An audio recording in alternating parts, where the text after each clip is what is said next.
let me begin by thanking the organizers for inviting me and the partial support of the National University of Mexico for coming here. I'll be talking about Casimir torque heat transfer force in the presence of external magnetic fields. And essentially we have two related topics.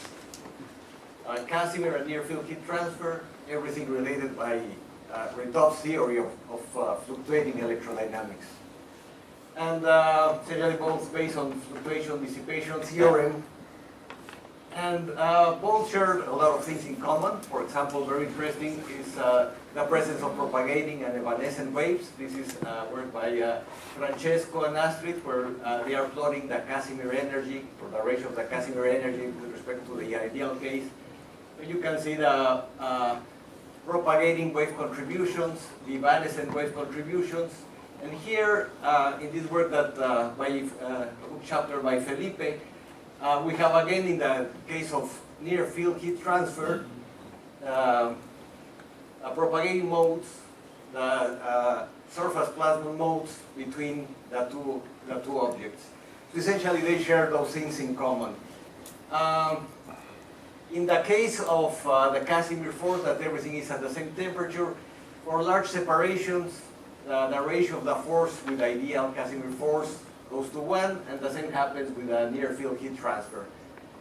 Here we are comparing the near-field heat transfer with what is predicted by the Stefan Boltzmann law, that goes to T1 to the 4th, and this is the ideal Casimir force, and in both cases, as the objects get separated, it goes to 1, this ratio.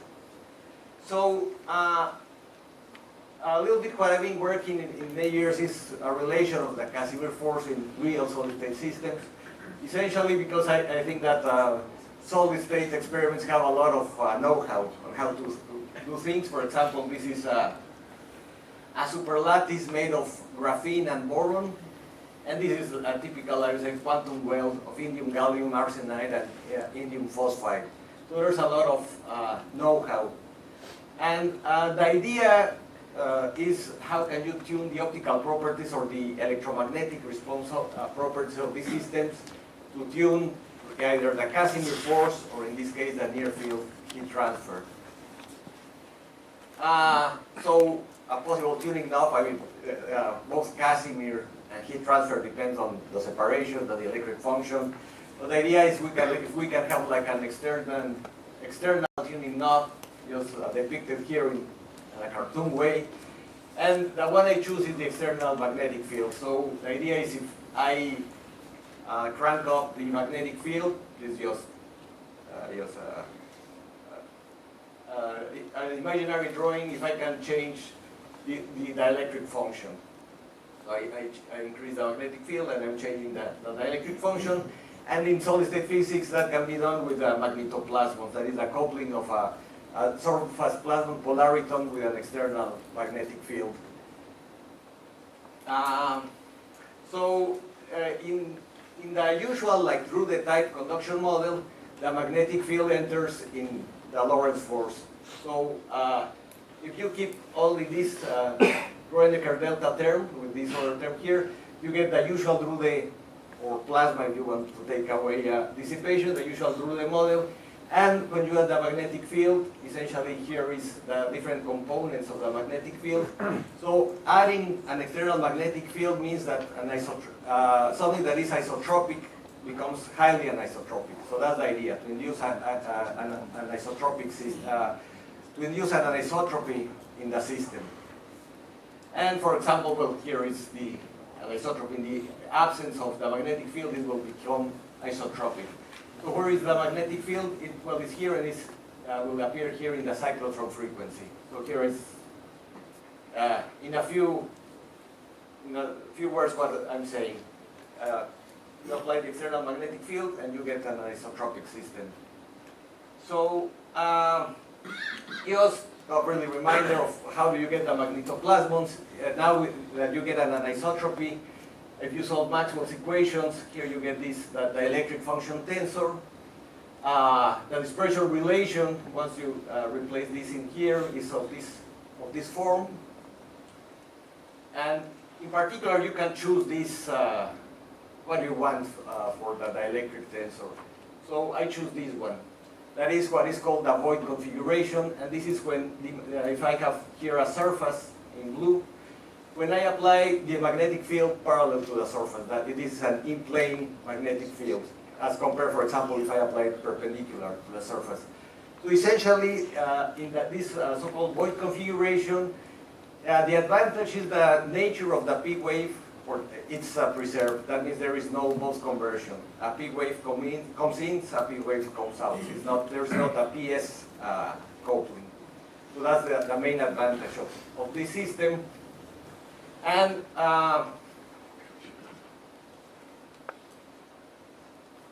when you plug back this expression for the electric function, this is that matrix M that you obtain. Essentially, as you can see, you have here the off-diagonal components that involve the magnetic field, and that's where the anisotropy comes in. This dispersion relation is satisfied by this wave vector. And this epsilon b is some sort of an average dielectric function, or what is called the void dielectric function, that involves the isotropic part and the ratio of the anisotropic parts. So you get from an isotropic system, apply an external magnetic field, and you get an anisotropic system, but it can be simply described by this dielectric function.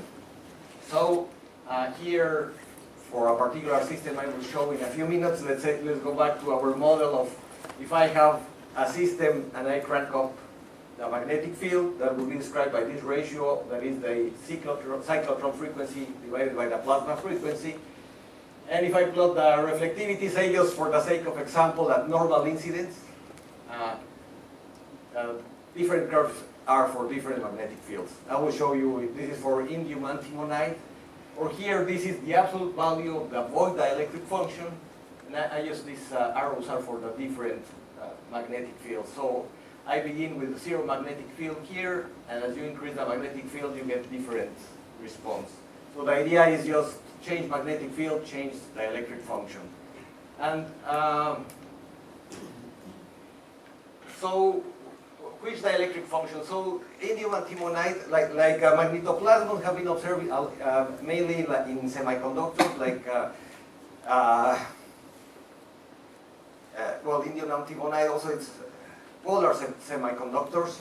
So so a simple, depending on whatever you want to do, you can make several approximations to the dielectric function. Here is more of a plasma-like dielectric function, when you have the cyclotron frequency here, and you have the usual form of the plasma frequency. You can add damping if you want.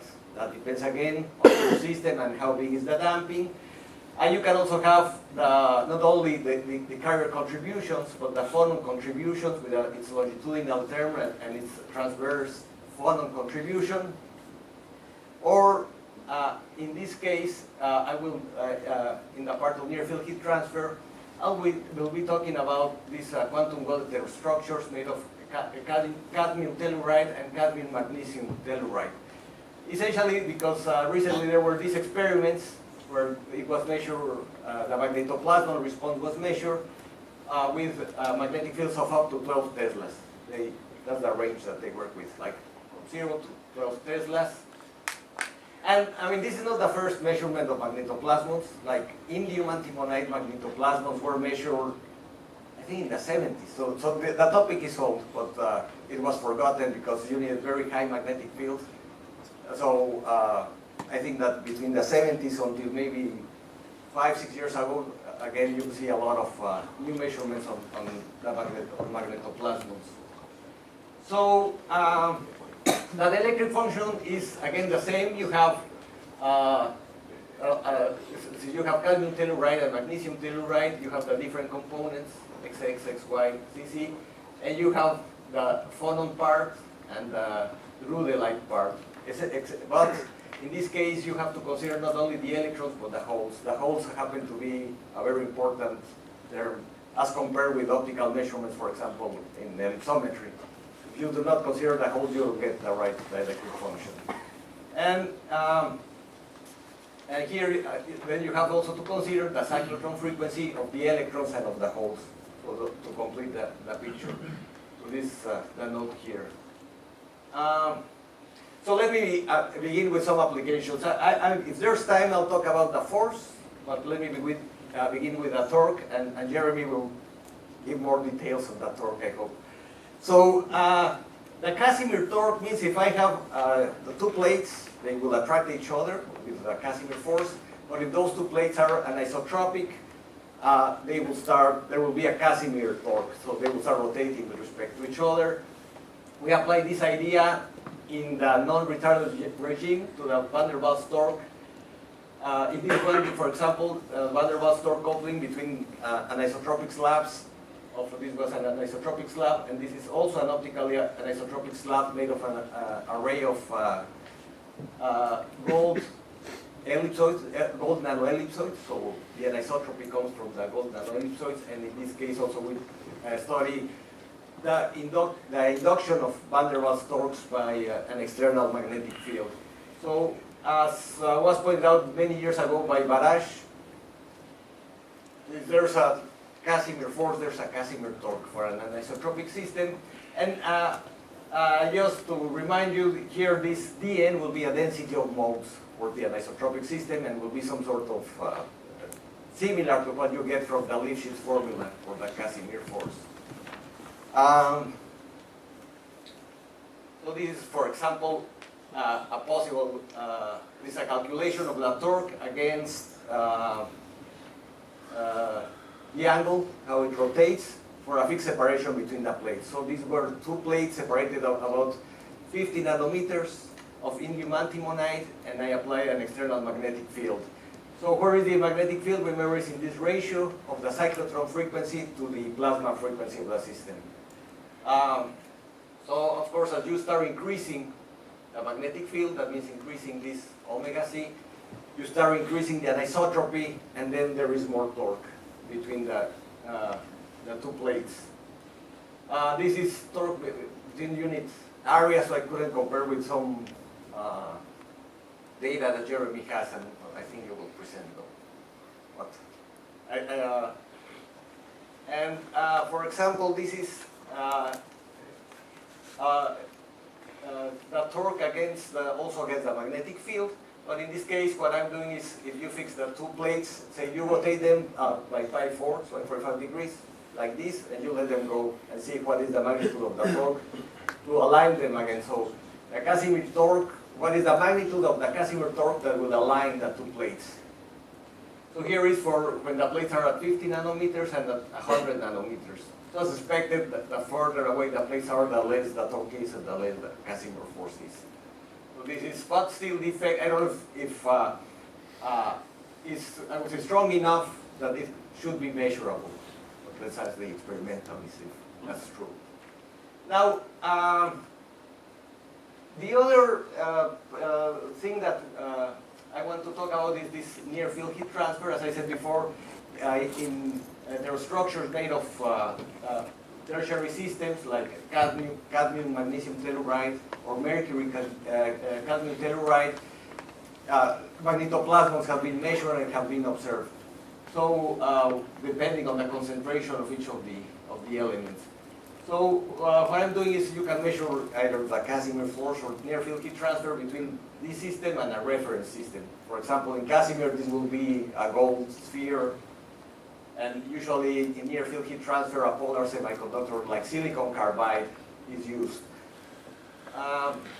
So just like a reminder maybe of near-field heat transfer that is, again, based on Richthof theory.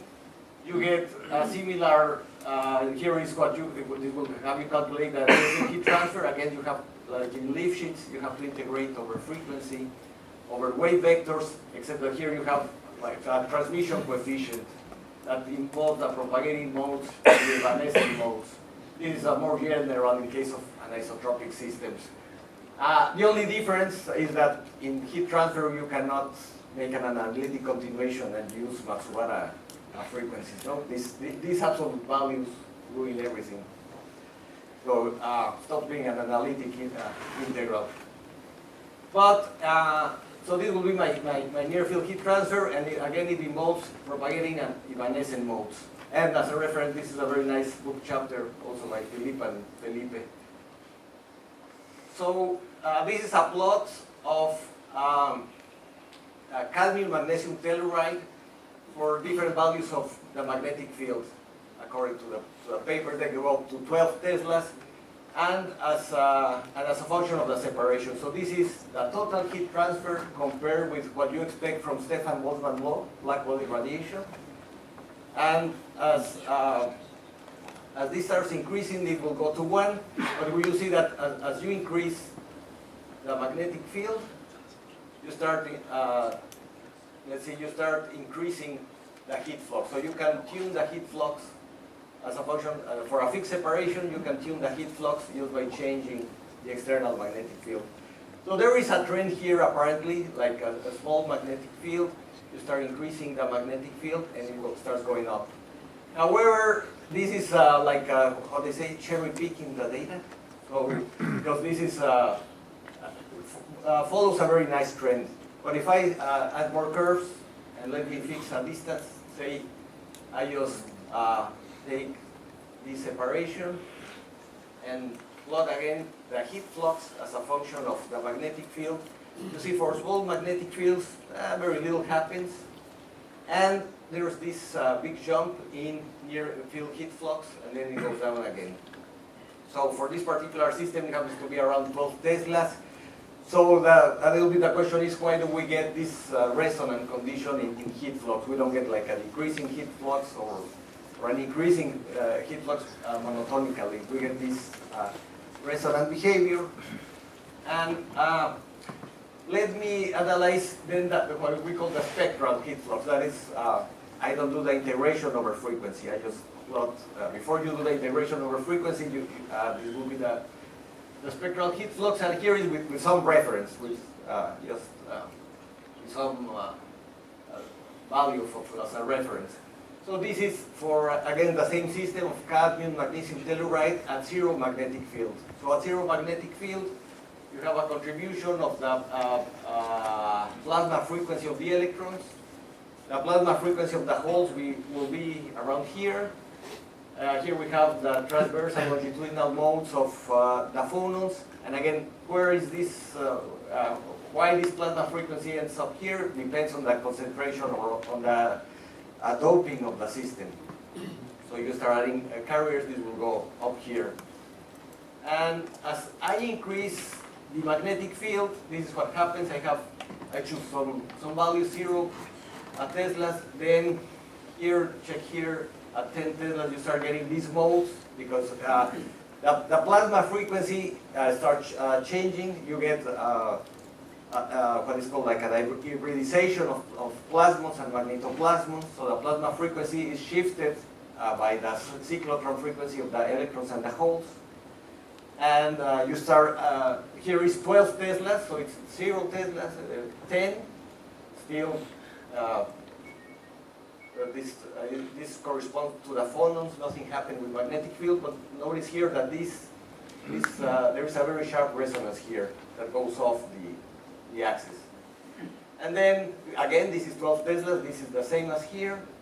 And then you jump to 15 Teslas and this disappears. So that's a little bit the trend we see in this figure. So it's flat, goes up, and then goes down. So the question is, why do we have that resonance? And this has to do with what is called the Asbel-Kenner resonance. That is, when you reach a magnetic field, that the cyclotron frequency, okay, so it will be an interaction of surface effects with the cyclotron frequency, like a resonance effect with a surface plasma resonance with the cyclotron frequency resonance of the electrons and the holes. So again, why is this resonance located exactly at 12 Teslas? It depends on the value of the plasmons, of the surface plasmons of electrons and holes, and that changes with the doping of the sample. So we think that that's the reason we have this particular resonance, is this Esquivel-Sirvent resonance. And there's more detail here, because in order to understand the Esquivel-Sirvent resonance, we have to go to a non-local description of the surface. There's something that is missing here, that is the non-locality of the surface. So let me, Woodman, how I'm doing on time? Because I see 6, okay. Yeah, so let me just go to the force. See that I wasn't sure if I would have time for the force, but just this is very brief. Again, when we induce the anisotropy in the two indium antimonide plates, as I said before, you induce an anisotropy, so you get the torque, but you will always have the Casimir force. And in this case, as I increase the Casimir force here, the magnetic field that goes in this particular scale between 0 and 8 Teslas, then you start decreasing, in this case, the Casimir force. Say if I fix at 300 nanometers, I increase the Casimir force, and this goes down in indium antimonide. But for example, in indium antimonide, I don't get this Esquivel resonance. This little bit here, that goes, bit here is that this was like a finite thickness sample.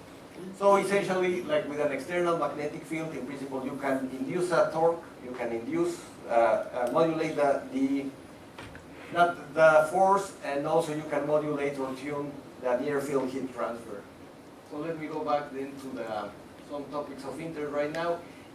This idea of changing the force or the van der Waals force is right now is this is addition. It has to be addition and wetting, like some surfaces. The idea is with these external fields, you can tune the addition of something to a surface, van der Waals addition, or the wetting. If you can change the wetting of a liquid on a surface, about detecting magnetoplasmons and near-field heat transfer in graphene. They have measured magnetoplasmons in graphene with relatively low magnetic fields, down to 7 Teslas. And something that we are working right now with Arturo Rayon from the University of Texas San Antonio is near-field heat transfer with arrays of quantum dots. This is a little bit following some idea of Lillian Woods of near-field heat transfer with arrays of gold nanoparticles. And as conclusions, well, I already said, no, that with an external magnetic field, that's the idea. If you have an external knob, an external thing that you can change Casimir force, induce a torque, change the near-field heat transfer, possible applications to cooling of, cooling for what is it here? Applications to cooling of nanostructures. And I think with that I will finish. That was the idea. So, do we have any questions? Yeah, please, Steve. So how does this ratio of the black body to the evanescent field vary with temperature? Does it get more sensitive as you go down in temperature? It's a little hard to do the experiment right now. Well, right now, let's say that the smallest gradient in temperature is millikelvin. That was done in Finland. So they can measure near-field heat transfer when you have two, say the two plates with a temperature gradient of millikelvin.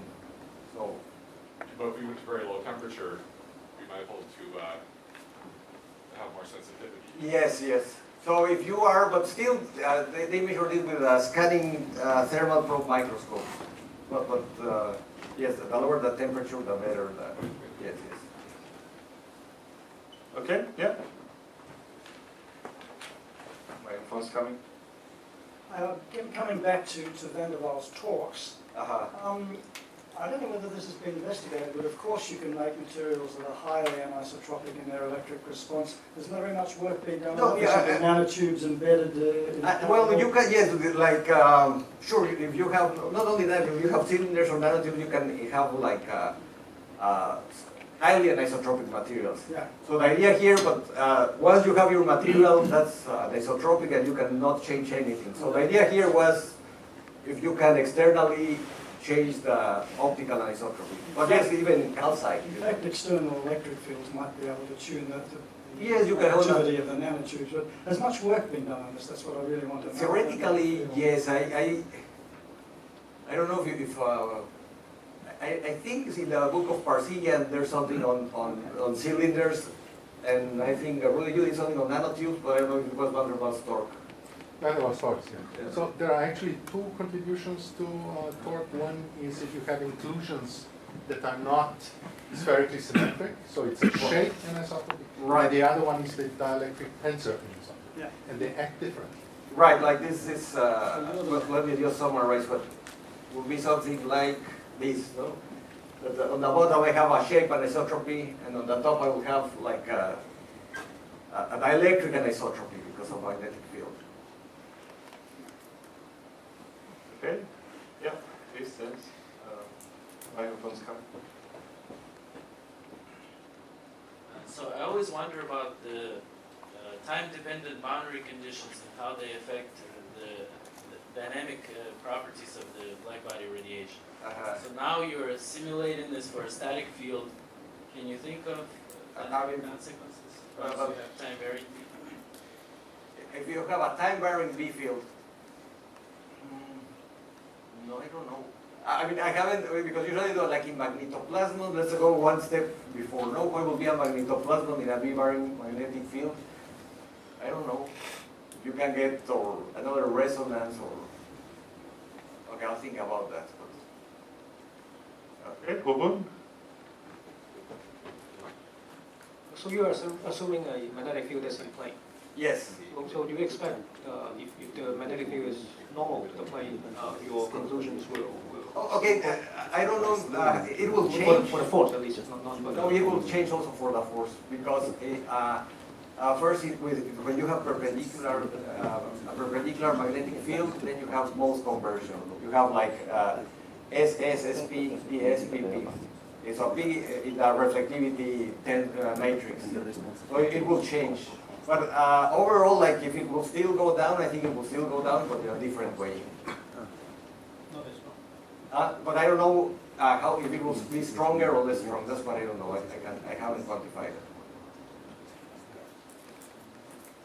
Okay, so if there are no further questions, let's thank Ron again.